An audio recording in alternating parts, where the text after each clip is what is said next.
Hello my YouTube family, welcome back to another new vlog.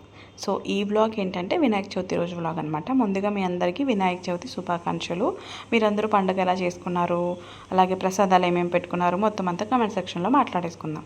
So ఇక్కడ వచ్చేసరికి నేను ముందు రోజే ఈ వ్లాగ్ స్టార్ట్ చేద్దాం, మీతో నా పూజకి సంబంధించిన షాపింగ్ అంతా షేర్ చేసుకుందాం అనుకున్నాను. బట్ చూసారు కదా, వర్షం అస్సలు ఆగట్లేదు, నిన్నటి నుండి పడుతూనే ఉంది. నేను నిన్ననే ఇల్లంతా క్లీన్ చేసుకొని మా వారు వచ్చేసరికి స్నానం చేసి ఉంటే, సో ఇంకా మేమిద్దరం కలిసి పూజకి కావాల్సిన సామాగ్రి అలాగే వినాయకుడి ప్రతిమని తెచ్చేసుకున్నాం అనమాట.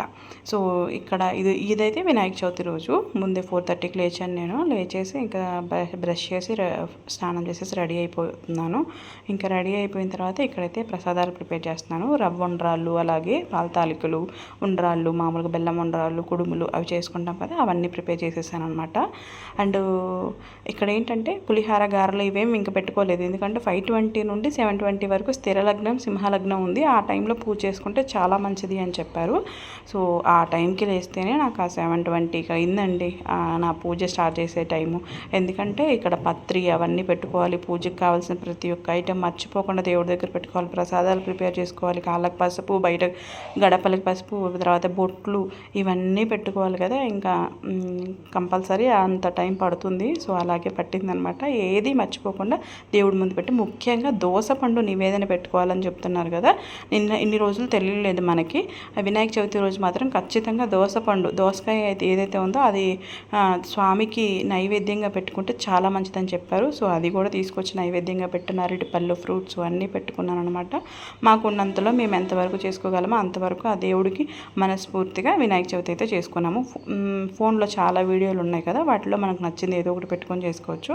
మేము కూడా అలాగే ఒక వీడియో పెట్టుకొని చక్కగా పంతులు గారు పక్కనే కూర్చొని పూజ చేపిస్తున్నట్లు అనిపించింది మాకు. అలాగే జరిగిందనమాట. మంచిగా పూజ అంతా చేసేసుకున్నాము.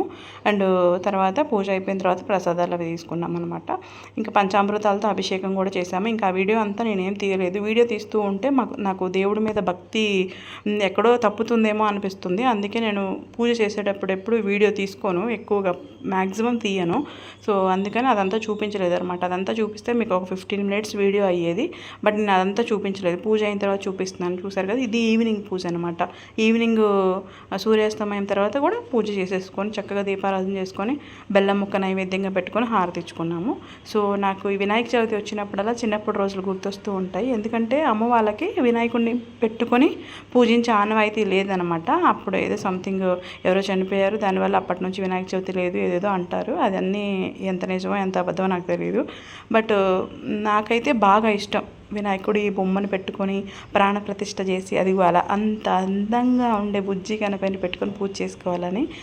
అప్పుడు చిన్నప్పుడు ఏం చేసేదానంటే బుక్స్ తీసుకొని ఎవరైతే బొమ్మను పెట్టుకొని పూజిస్తున్నారో అక్కడికి వెళ్ళేసి ఓం రాసుకొని బొట్లు పెట్టుకొని తీసుకొచ్చుకునేదాన్ని అనమాట, ప్రసాదాలు తీసుకొని. అంత ఇష్టం నాకు వినాయక చవితి అంటే. చాలా బాగా, అంటే పూజలు అంటేనే బేసిక్గా ఇష్టం. ఏదైనా కార్తీక మాసమైనా, వినాయక చవితులైనా, దీపావళి పండుగలైనా ఇవన్నీ అసలు బాగా ఇష్టం అనమాట. చిన్నప్పటి నుంచి మన సాంప్రదాయాలు, మన పూజలు అంటే కొంచెం ఎక్కువ మక్కువ, ఎందుకో తెలియదు అలా వచ్చేసింది. మళ్ళీ మా అమ్మ పెద్దగా పూజలు అవి చేసేది కాదు, కానీ నాకెందుకో వచ్చేసింది అది బాగా అలవాటు అనమాట. మళ్ళీ నాయనమ్మ పూజలు అంటే ఏదో కూర్చొని మంత్రాలు అవి చదవడం కాదు, కానీ ఉపవాసాలు బాగా ఉండేది. సో మేబీ అదే వచ్చిందేమో, నాకు తెలియదు. అది నా వినాయక చవితి వ్లాగ్ అయితే మీకు నచ్చింది అనుకుంటున్నాను. నచ్చితే ఖచ్చితంగా లైక్ చేసి షేర్ చేయండి. ఇలాంటి మరిన్ని వీడియోల కోసం మన ఛానల్ అయితే ఫాలో అవుతూ ఉండండి. Thank you.